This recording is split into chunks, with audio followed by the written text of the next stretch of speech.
আসসালামু আলাইকুম, welcome back. আজ আপনাদের দেখাবো খুব সহজেই কেমন করে বানাতে হয় চাইনিজ চিকেন। প্রথমে সরি বলে নেই, কিছুদিন একটু বিরতি নেওয়ার জন্য আসলে নিজেকে প্রিপেয়ার করে নিচ্ছিলাম। আশা করি এখন থেকে আপনাদের কন্টিনিউ আসবো আপনাদের জন্য নতুন নতুন ভিডিও নিয়ে। প্রথমে যেটা করবো, আমি চিকেনগুলোকে কিউব কিউব করে কেটে নিয়েছি। আমি এই চিকেনগুলোকে এখানে দিয়ে দিব বলে। তারপর আমি যেটা করব, এর মধ্যে আমি লেমন জুস দিয়ে দেবো। এরপর আমি দিয়ে দেবো হাফ টিস্পুন হোয়াইট পেপার। এরপর আমি খুব সামান্য পরিমাণে লবণ দিয়ে দিব।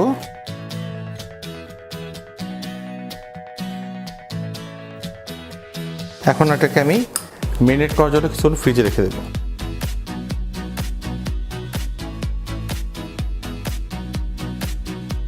আমি এবার একটা ফ্লাওয়ারের ডাব্বার মধ্যে সবগুলো দিয়ে দেবো চিকেন।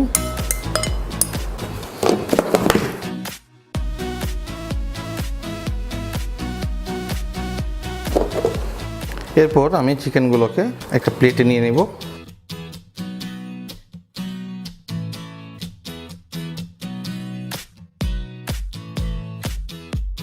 যে বোনলেস চিকেন সাধারণত 120 to 140 ডিগ্রি সেলসিয়াসে অ্যাপ্রক্সিমেটলি 3 থেকে 4 মিনিট লাগবে কুক হতে। সো মনে রাখবেন যে এটা যেন ওভার কুক না হয়ে যায়। ওভার কুক হয়ে গেলে জুসিনেসটা চলে যায়।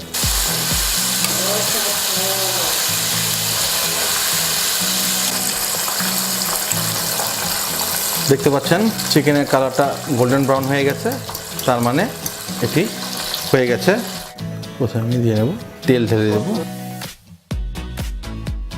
প্রথমে আমি যেটা দিব 2 চামচ গার্লিক, 1 টেবিল স্পুন জিঞ্জার,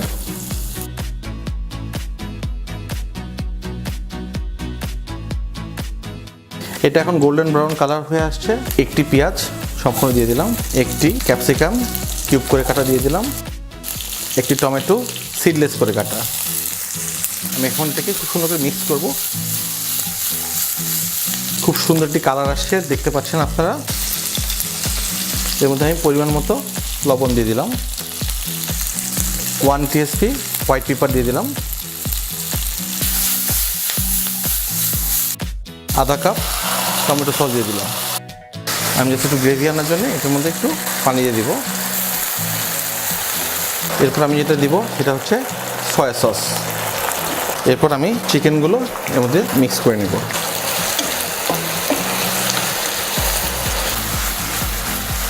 হালকা গ্রিন চিলি দিয়ে দেবো ঠিক নামানোর আগে। এবার যেটা করব সেটা হচ্ছে গার্নিশের জন্য আমি একটু স্প্রিং অনিয়ন দিয়ে দিব।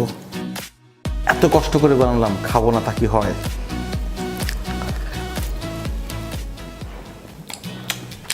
Awesome taste, really awesome. আমার দাও প্লিজ আমার দাও, তুমি থাকো, আমি যাই।